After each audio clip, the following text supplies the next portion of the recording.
ओम साईराम. या अगोदर आपण अन्नपूर्णाताईंचे 2-3 अनुभव युट्यूबला पाहिलेलेच आहेत. त्यानंतर बऱ्याच लोकांनी ते आवडल्याचं कळवल्यानंतर त्यांनी अजून अनुभव सांगण्याची इच्छा केली. त्यामुळे आज ते आपल्यासमोर परत एकदा अनुभव सांगण्यासाठी आलेले आहेत. तर आपण आपले अनुभव सांगा. जय साईराम. आमच्या घरी दिवाळी होती ना, दिवाळीमध्ये पहिल्यांदा काय असायचं की सगळे कुटुंब एकत्र असून आम्ही असं जेवण करायचो.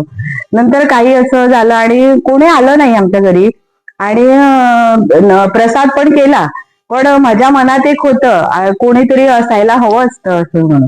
आणि केलं, जेवण केलं, पान पण वाढलं. आणि माझा पती म्हणाला काय आहे ना, मी आहे, बाबा आहे, गाय आहे असं म्हणून म्हटलं. आणि आम्ही जेवायला बसलो.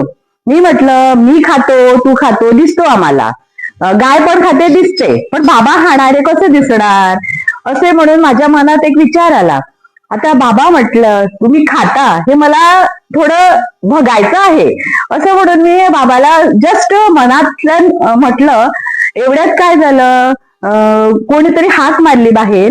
हाक मारली म्हणून मी बाहेर गेले तर तो केळीकार होता.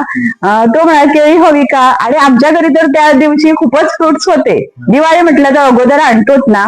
पण काय झालं कोण जाणं, मी उठून पानावरती तिकडे गेले, जेवली नव्हती, गेले तर सहजरित्या त्याला मी विचारले आपण जेवलात का.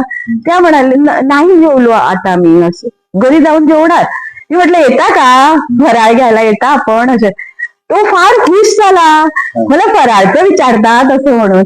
आणि मी म्हटलं नाही पॅक करून द्या तुम्ही, मी घरी आंघोळ करीन आणि नंतर मी खाणार असं त्याने मला म्हटलं.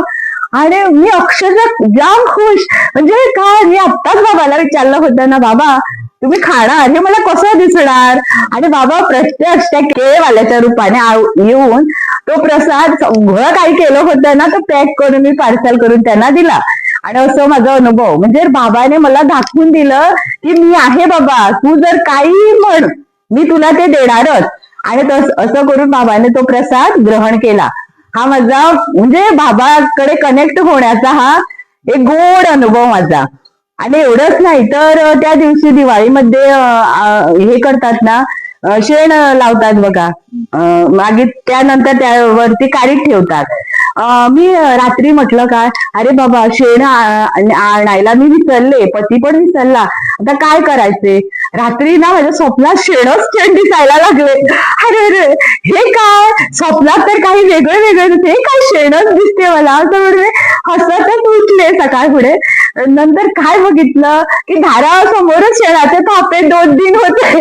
म्हणजे बाबा काय म्हणतो तू काय मनात विचार करते बघ ना, ते मी तुला लगेच पोहोचणार असं सुखद अनुभव बाबाने दिला. जय साईराम. जय साईराम. 25 डिसेंबर होता ना, त्या दिवशी भाभीने माझा प्रसाद केला, कणिक केलं स्टार्टिंग फर्स्ट पहिल्यांदा. आणि कणिक केला आणि तो अभिषेक वगैरे, राजवी ताई आली आणि त्याने अभिषेक वगैरे केला. आणि बरं जप बीप घेऊन त्या दिवशी पवित्र असं वातावरण आमच्या घरी सकाळ सुरू झालं. आणि काय झालं, प्रसाद म्हटल्यावर सगळ्यांना द्यायचं असतं ना, तर फर्स्ट राजवी ताईना दिलं. ती म्हणाली पचका आहे थोडा असं म्हणाली.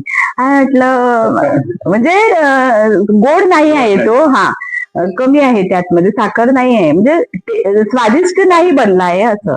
नंतर माझ्या भावाच्या मुलाने खाला, तो पण म्हणाला काय केलं हे असं, चांगलं नाही झालं. मला म्हणाला आते माझ्या मम्मीने तुझं सगळं खराब करून टाकलं म्हणाला मला, ती चांगले करते बघ ती, आणि आज पण तुझं सगळं वाट लावून टाकलं असं तर मला चिडवायला लागला. मी म्हटलं असू दे रे बाबा म्हटलंय. नंतर माझ्या बहिणीने पण तोच प्रसाद खाल्ला त्याच डब्यातला. ती पण म्हणाली चांगला नाही झाला रे बाबा, सगळं आता इथलं एवढं लोक येणार आहे आणि तो प्रसाद चांगला नाही झाला असं ती मला म्हणायला लागली. मी म्हटलं त्याला प्रसाद कोणाचा, बाबाचा, केला कोणी, बाबाने, खाणार कोण, बाबा. त्याला जसं आवडणार तसं तो करणार. तो प्रसाद जर पचका सुद्धा असला ना, तर तो गोड करायचं काम कोणाचं, बाबाचं. आपण बिंदास्त राहायचं असं म्हटलं आणि मी बिंदास्त कशी राहिली. मला माहित नाही मी अशी कशी बिंदास्त राहिली. मी असे आहे काय जणा, मला परत परत अशी टेन्शन, अशी चिडचिड, अशी अशी मी आहे होती अगोदर. आणि आता अशी झाली आहे काहीच फरक नाही पडत. बाबाचं कार्य आहे, बाबा करून घेणार. खूप त्या दिवशी 25 डिसेंबरला खूप असं मला त्रास झाला. म्हणजे ज्यांना सेवा दिली होती ते पण टाइमला पोहोचले नाही. आणि असं खूप असं प्रसंग आले की जर पहिलीची जर मी होती ना, तर मी त्या दिवशी चिडचिड माजलीच असती माझी. पण त्या दिवशी मी शांत आणि शांत शांत कशी राहिली मलाच ठाऊक नाही. पण ते बाबानेच मला शांत ठेवले. आणि तो प्रसाद नंतर जर बघितला ना, तर प्रसाद तो इतका गोड होता. नंतर मला कळलं बाबा अनुभव म्हणून मला माहितच नव्हता. मी म्हटलं बाबाची कृपा आहे, बाबाने हा प्रसाद गोड केला, बाबाने हा प्रसाद गोड केला. आणि बहीण मला म्हणायला लागली, अरे बाबा खरंच गो पिंकी, होता तो पचका होता तो. म्हणाला अगं बाई, मला म्हटलंय तू तसं खरंच म्हणू नकोस, म्हटलं बाबाचं तो आहे म्हटलं प्रसाद. आणि बाबा जेव्हा आपण बाबाला शरण जातो, बाबाला म्हणतो ना की बाबा हा तुमचाच आहे, तुम्हीच त्याला काय करायचे ते करा, तेव्हा बाबा ऑटोमॅटिकली त्या जागेवर येऊन तो प्रसाद पचका असो काही असो तो ग्रहण करतो. आणि हा माझा त्या 25 डिसेंबरचा मोठासा अनुभव. ते सैरा.